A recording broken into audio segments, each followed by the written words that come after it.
Pakistan post office के through cash on delivery कैसे की जा सकती है और क्या इसके लिए कोई अकाउंट की नीड होती है या हमें पेमेंट कैसे मिलती है और पेमेंट जब मिलती है तो वो हमें कैसे पता चलता है कि हमारी पेमेंट आ चुकी है और डिलीवरी क्या 100% होती है। तो चले इस वीडियो में प्रॉपर प्रोसेस दिखाऊंगा और आपको complete A to Z guide करूंगा कि हम अपनी प्रोडक्ट की किस तरह पाकिस्तान पोस्ट ऑफिस के थ्रू पूरे पाकिस्तान के अंदर कैश ऑन डिलीवरी कर रहे हैं। और ये पूरे पाकिस्तान के अंदर आप नहीं, पूरी दुनिया के अंदर कंट्रीज जितने भी हैं उन सब कंट्रीज के अंदर भी आप अपने पार्सल या अपनी प्रोडक्ट को भेज सकते हैं और उनके क्या चार्जेस होते हैं उसके ऊपर भी हम बात करेंगे। तो चलें सीखना स्टार्ट करते हैं। और अगर आप हमारे साथ मिलकर ड्रॉप शिपिंग करना चाहते हैं या हमारी services like as UK sims buy करना चाहते हैं स्टॉक में या सिंगल पेज, तो आपको डिस्क्रिप्शन बॉक्स में अलग-अलग दोनों ग्रुप्स के लिंक मिल जाएंगे, उनको ज्वाइन करें, एडमिन को मैसेज करें और डिटेल लें। पाकिस्तान पोस्ट ऑफिस के थ्रू किस तरह हमने कैश ऑन डिलीवरी अपनी प्रोडक्ट को सेल आउट करना है। अब सबसे पहले इसके अंदर मेन जो चीजें हैं वो आपके साथ डिस्कस करूंगा। ये वीडियो मैंने 3 से 4 पॉइंट्स के अंदर क्लियर किया है और जिसके अंदर सबसे पहली चीज आती है आपकी प्रोडक्ट की पैकिंग। अब प्रोडक्ट की पैकिंग अगर अच्छी होगी तो आपकी प्रोडक्ट बाहिफाजत और सेफली तरीके से आपके कस्टमर के पास पहुंच जाती है। आपको पता है चंद चीजें ऐसी होती हैं जो कि रास्ते में फेंकने से या इट्स मीन गिरने से वो टूट जाती हैं, तो उनके लिए पैकिंग आपने इस तरह की करनी है कि वो अगर गिरे भी तो उनको नुकसान ना हो। पैकिंग आपकी मोस्ट इंपॉर्टेंट है। अगर प्रोडक्ट खराब हो जाती है तो कोई गारंटी नहीं होगी क्योंकि पैकिंग आपने खुद करनी होती है, पाकिस्तान पोस्ट ऑफिस वाले नहीं करते। उसके बाद सेकंड पॉइंट आता है, अब आपने प्री प्रोडक्ट को पैक कर लिया, अब आपने चल जाना है पाकिस्तान पोस्ट ऑफिस में, आपके एरिया के अंदर डाखाना होगा, वहां पे जाके आपने क्या करना है कि आपने कैश ऑन डिलीवरी प्रोडक्ट जो भेजनी है, तो इसके लिए कोई अकाउंट की नीड नहीं है। आपने कोई अकाउंट नहीं देना, ना आपने इजी पैसा, ना जायज कैश, ना बैंक अकाउंट, कुछ भी आपने वहां पे नहीं देना। आपने सिंपली वहां पे जाना है और काउंटर पे जहां पे टिकटें मिलती हैं, जो टिकट्स ऊपर लगाई जाती हैं प्रोडक्ट के या अपने पार्सल के, वहां पे जाके आपने उन्हें कहना है कि मुझे मनी ऑर्डर फॉर्म दे दे। अब मनी ऑर्डर फॉर्म क्या चीज होती है तो ये भी मैं आगे लास्ट में पूरा डिफाइन करूंगा क्योंकि वो मेन चीज होती है जो आप साथ लगाते हैं। अब मनी ऑर्डर फॉर्म आपने ले लिया, उसके बाद आपने अपनी प्रोडक्ट का वेट करवा लेना है। अब कैश ऑन डिलीवरी पे क्या होता है, अगर आपकी प्रोडक्ट होती है 1 किलो की, ठीक है, फॉर एग्जांपल बात कर रहा हूं, तो आपके लगते हैं 245 रुपीज। अगर होती है 1 किलो से 3 किलो तक फिर लगते हैं 345 रुपीज। और अगर इससे अबव हो जाती है तो अकॉर्डिंग टू वेट वो आपको सजेस्ट करेंगे कि आपने इतने पैसे देने हैं, ठीक है, और आप कैश ऑन डिलीवरी आपकी प्रोडक्ट भेज दी जाती है। अब आपने टिकटें उनसे ले लेनी है, वेट करवा के वो आपको टिकट्स दे देंगे। वो टिकट्स आपने अपनी प्रोडक्ट के ऊपर जो पार्सल होता है उसके ऊपर लगा देनी है, ठीक है, ताकि पता चले कि ये पाकिस्तान पोस्ट ऑफिस की तरफ से जा रही है। उसके बाद अब सेकंड प्रोसेस होता है, आपने प्रोडक्ट सबमिट करवा दी। अब हम वापस आते हैं, थोड़ा सा बैक आते हैं। अब हमने लिया था एक मनी ऑर्डर फॉर्म, अब आपको ये साइड पे मनी ऑर्डर फॉर्म शो हो रहा है। अब मनी ऑर्डर फॉर्म हमने फिल किस तरह करना है, क्योंकि ये मेन चीज है, इसके ऊपर जितनी आप प्राइस लिखोगे वही प्राइस क्लाइंट देगा। और अपनी प्रोडक्ट के पार्सल के ऊपर भी आपने लाजमी मेंशन कर देना कि इतनी मालियत की ये चीज है। अच्छा, अब आपने क्या करना है कि आपने उसको फिल करना है, जो आपको मनी ऑर्डर फॉर्म मिला है उसको फिल करने का क्या प्रोसेस है, तो चलिए हम सीखते हैं। सबसे पहले टॉप पे आपको नजर आ रहा है मालियत।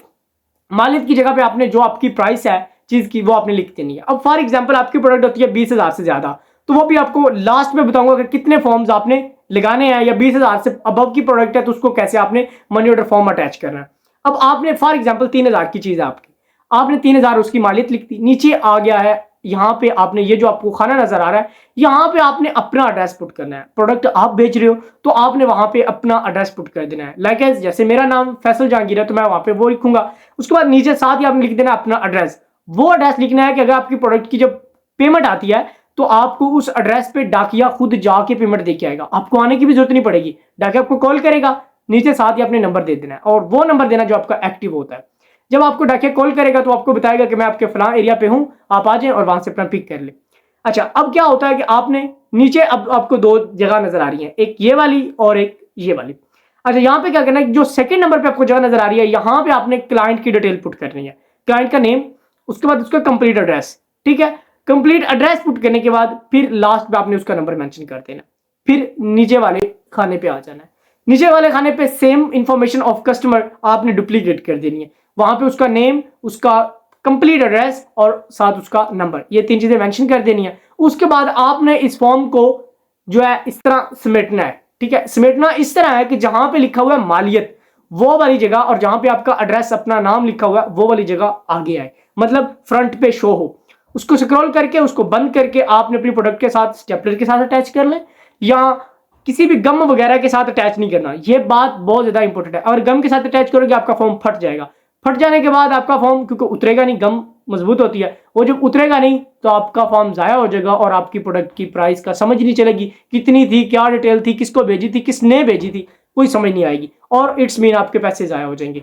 तो उसको स्टेपलर के साथ आपने उसके साथ मेंशन कर देना है, उसके साथ लगा देना है, ठीक है, अटैच कर देना है ताकि वो आपका बात सेफली पहुंच जाए। अब आपने सबमिट करवा देना है साथ लगा के, ठीक है, आपने अपने प्रोडक्ट के साथ अटैच करना है स्टेपलर के साथ और उसके बाद आपने वहां पे जिससे टिकटें ली थी उसी बंदे को सबमिट करवा देना, या अलहदा बंदा बैठा हुआ रजिस्ट्री करने के लिए या कैश ऑन डिलीवरी करने के लिए, तो आपने उसे कहना कि ये मेरी वीपी है। क्या कहना है? वीपी। वीपीएल भी कह सकते हो और वीपी भी कह सकते हैं। एक होती है वीपीएल और एक होती है वीपीपी, वो नहीं, वीपीएल। आपने कहना ये मेरी वीपीएल है, ठीक है, और ये मैंने भेजनी है। आपने सबमिट करवा देनी है, कोई अकाउंट नहीं, कोई कुछ नहीं।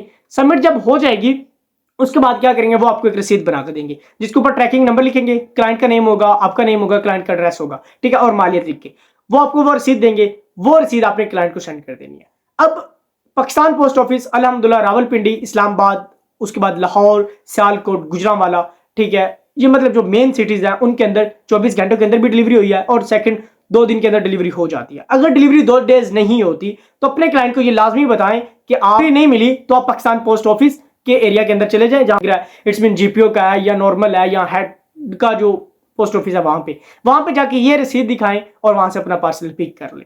क्लाइंट अब रिसीव कर लेता है, जैसे मुझे मैसेजेस आते हैं कि ये जी प्रोडक्ट हमने रिसीव कर लिया। अब हमें कितने दिन के बाद पेमेंट मिलेगी? ये टोटल सर्किल होता है 15 दिन का, प्रोडक्ट भेजने से मनी ऑर्डर आने तक का। 15 डेज के अंदर आपका जो है पेमेंट आ जाती है। बट अल्हम्दुलिल्लाह मेरी 2-3 दिन के अंदर भी आती है और जो है 7 दिन 8 दिन भी लग जाते हैं, कभी कभी 15 दिन भी लग जाते हैं। आपका जो मनी ऑर्डर है वो आपकी कैश आ जाती है। आपको वो पाकिस्तान पोस्ट ऑफिस वाले कॉल करेंगे, आपका मनी ऑर्डर आया है, ठीक है, आपने वहां से पेमेंट स्लिप जो पिक कर लेनी है, ठीक है, वो आपको कटा हुआ नीचे वाला मनी ऑर्डर फॉर्म दे देते हैं, ठीक है, मतलब जहां पे आपने नीचे क्लाइंट की डिटेल लिखी थी ना वो वाला एरिया आपको दे देते हैं, ठीक है। ये अपने पास आप रख लें ताकि आपको पता हो कि इस क्लाइंट की क्लियर हो गई है। तो मतलब आपको टोटली कैश मिलता है, कोई अकाउंट नहीं होता, कोई कुछ नहीं होता। इस तरह हम कर रहे हैं। अगर आप इसकी कंप्लीट वीडियो देखना चाहते हैं, इट्स मीन इसको हमने पूरा इंप्लीमेंट करके एक नेक्स्ट व्लॉग लेके आना है, ठीक है। अगर आप उसको देखना चाहते हो तो चैनल को लाजमी सब्सक्राइब कर लो और अपनी राय का इज़हार कमेंट बॉक्स में लाजमी कर दीजिएगा। मिलते हैं इंशाल्लाह नेक्स्ट एक इंटरेस्टिंग वीडियो में। अपनी दुआओं में, नेक तमन्नाओं में याद रखिएगा। अस्सलाम वालेकुम रहमतुल्लाहि व बरकातुहू।